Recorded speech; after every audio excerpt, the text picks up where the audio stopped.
Friends, welcome to Sai Papi Kitchen. Today என்ன lunch மெனுன்னு பார்ப்போம். வாங்க வீடியோக்குள்ள போகலாம்.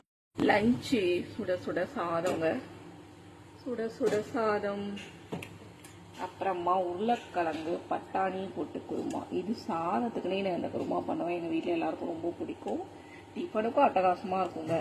சப்பாத்தி, பூரி, இட்லி, நான் எல்லாத்துக்குமே, பரோட்டா எல்லாத்துக்குமே இது அருமையாக இருக்கும், செம்மையாக இருக்கும். சாதத்துக்குன்னு கொஞ்சம் டிஃப்ரெண்ட் ஸ்டைலில் பண்ணுவேன், நல்லாயிருக்கும்.